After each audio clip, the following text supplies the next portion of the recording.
All right, so we are in the packet here for 9.7 and 9.10, and we're on packet part D, as in dog. And this is going to go through 5 questions here that are on FRQ exams. And you can notice here that, we have the question copied and pasted, and then this is just an explanation of what you should be looking for. So if you're reading this on your own, you want to stop the video and just look at it yourself. Maybe you can skip some of these and you understand what it's referring to just by the reading portion. So looking at the question here, the function f has a Taylor centered at 1. And sometimes they'll call it a Taylor centered at 0, which is technically a Maclaurin, but it's the same, again, a rectangle square concept here. That converges to f and x is the interval of convergence, for all x in the interval of convergence. It is known. So they start giving you some information here, and then they give you the nth derivative of f at 1. So they give you that sort of that sigma argument here, just in a different form. And they say that that's what you would use for your second, third, fourth term because you already have the other ones in front of you. So write the first 4 non-zero terms, and they're going to specify non-zero, especially if you're thinking your sine or your cosine, where maybe the first term is a 0 or every other term is 0. They want to make sure that you have some data there to show that you know what you're doing. So if I'm going to have my Taylor, all right, a lot of people are going to go, so first 4. So some people are going to go t sub 4 of x. So I know that my first term here is going to be a 1, right? Then I'm going to have my derivative at 1, which is going to be my 1/2. All right, and then I'd have my x minus 1 because I'm centered at 1 to the first power over 1 factorial. And then I would have to go to the next one here, right? So I'd have to go with my form here. So then if n is 2, then I have my negative 1 to the n squared. So that's a positive 1. I'd have 1 factorial over 4. So I have 1/4 x minus 1 squared over my 2 factorial. And then I would go to the next one. And I'm just using this structure here to go to my next one. Okay, so now if n is a 3, now I've got negative 1 to the third. Now I've got 3 minus 1 factorial, so I've got 2 factorial over 2 cubed. And I don't know, maybe some people want to simplify that. Maybe you don't. That's really up to you. But I know it's going to be a negative 1. I'm going to have a 2 on the top, and I'm going to have a 2 cubed. And same, that's all representing my coefficient term, my a sub 3. I'm going to have my x minus 1 cubed, and I'm going to be over 3 factorial. Just like anything we've already talked about, okay? You cannot have complex fractions in your final answer. So you're going to need to go ahead and simplify these things out. So then my t sub 4 here is going to be 1 minus, I guess there's no reason to put that coefficient of a 1, so we'll just do x minus 1. I'm going to do the power here over 2 plus, I'm going to have my x minus 1 squared. You can see I've got 2 factorial, which is just a 2 over 8. I'm going to have my minus 1. I've got 2 over 2 cubed. Those would simplify. So this is really a denominator of 4, which is going to kick down over here. So I've got 2 times 3 times 4. So then that's 6. That's 24. So then I've got my 24 x minus 1 cubed. Okay, so they want the first 4 terms. Okay, so that's what I have. And the general term. Okay, so quite honestly, you're going to get 2 points for this section, and you're going to get 1 point for this. So then this is where you would go plus dot, dot, dot, and then do your plus. So then I would have, I'm essentially going to have this here.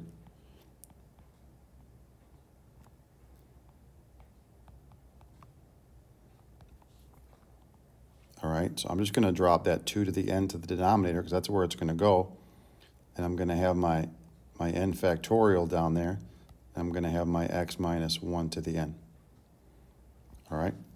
It is important that you do the dot, dot, dot, and you have to realize that that's just your nth derivative. Just put it in there so that you don't have a complex fraction status. So yes, this would be out of 3 points, and we're going to go on to the next question. right, again, we've got the question form here. So a function has derivatives of order x equals 0. Let my polynomial sub n be the nth degree, about 0. It is known, okay, so they're going to give us some information here and here. Show that my derivative at 0 is equal to 2. Okay, so how about we build it first?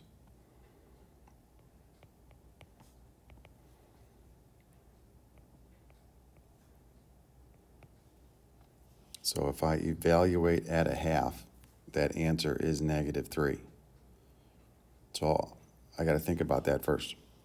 So I'm going to end up taking,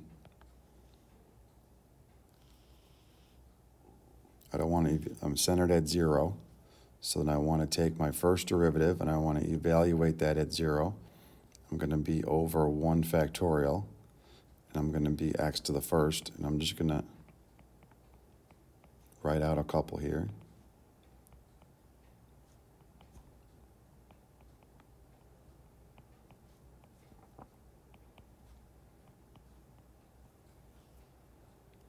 Okay, so then if we have, it is known,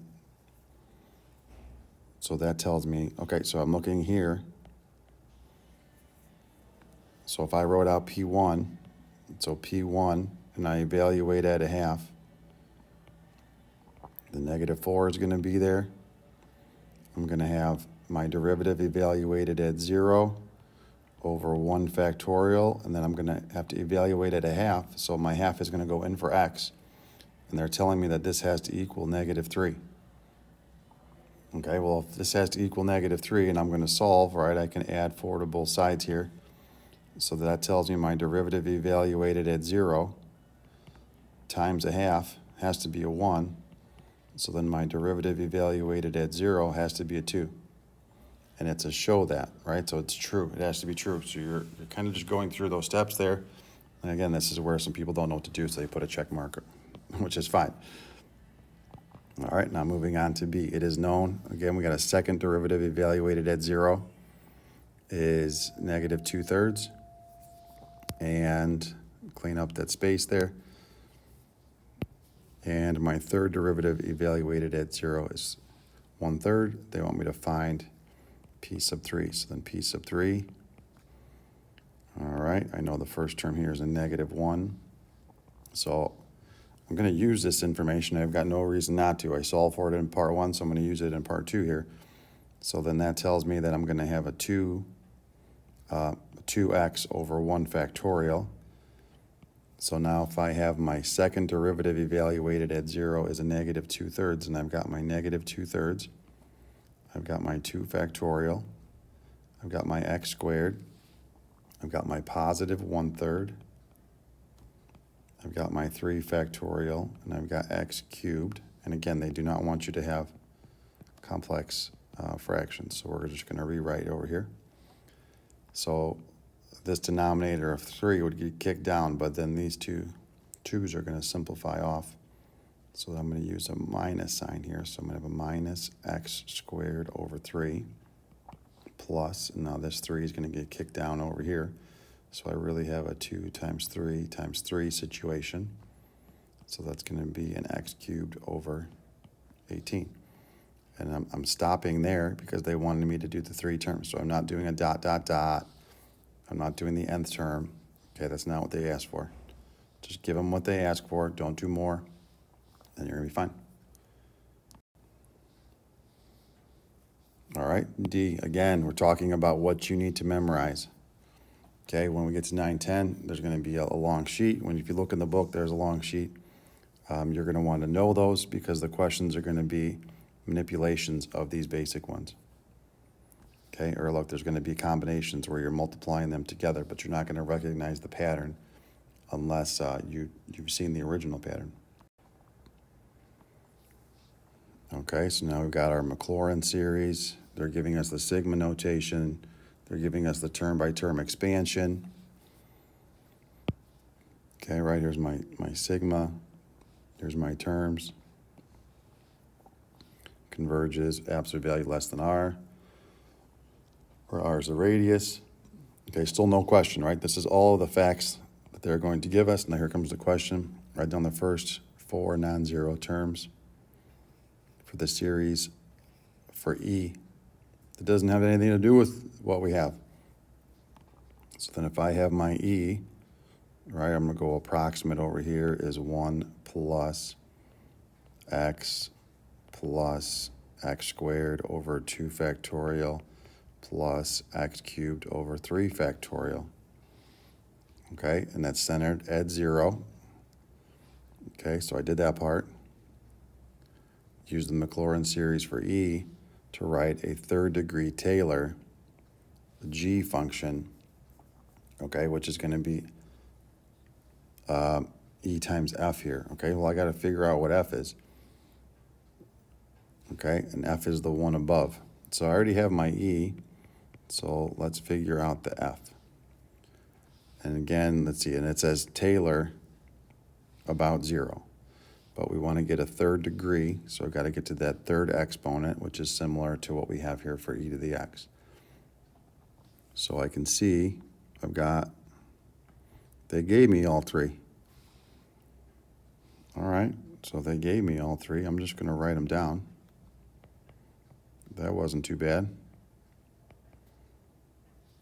So they want my g of x to be the product of E times F.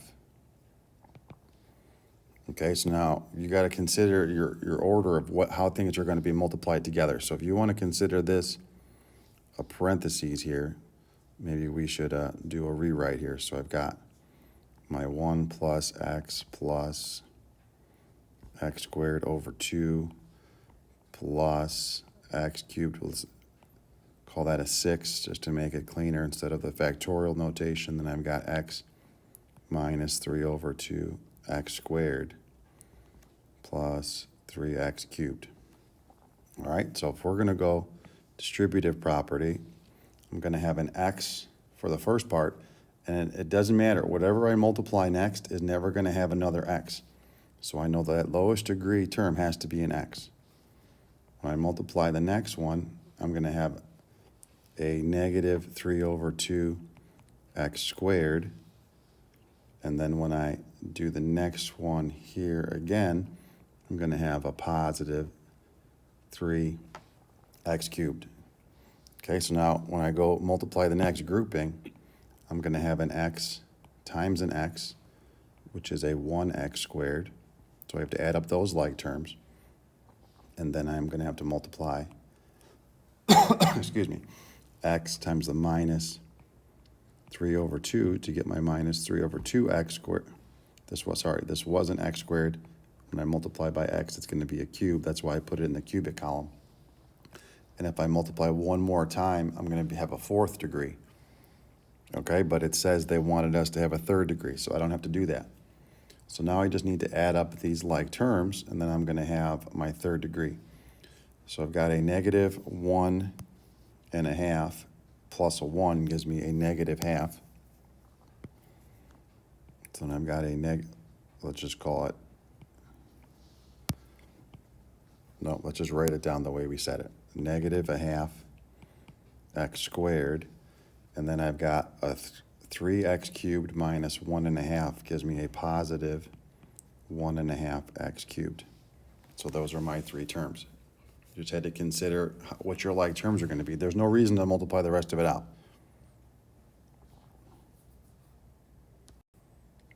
All right, here's our last one here for part D.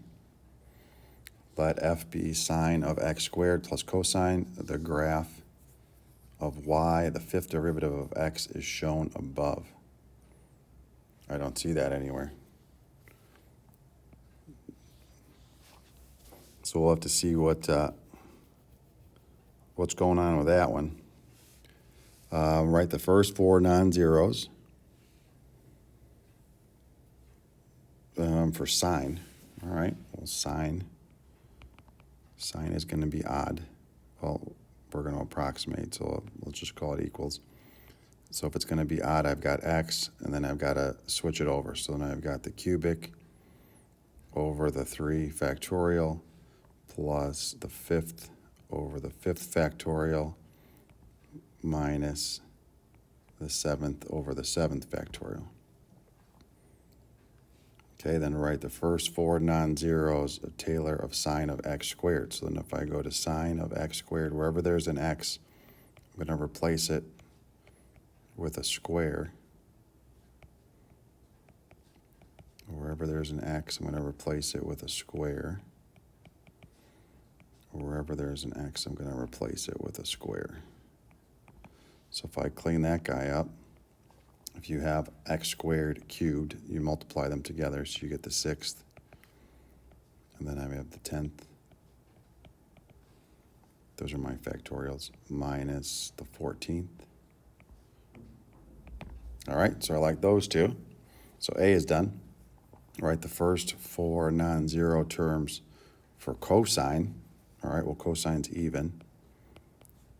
So if it's even, I'm going to start with 1 minus x squared over 2 factorial plus x to the 4th over 4 factorial minus x to the 6th over 6 factorial. Use this series and the series for sine of x squared found in part A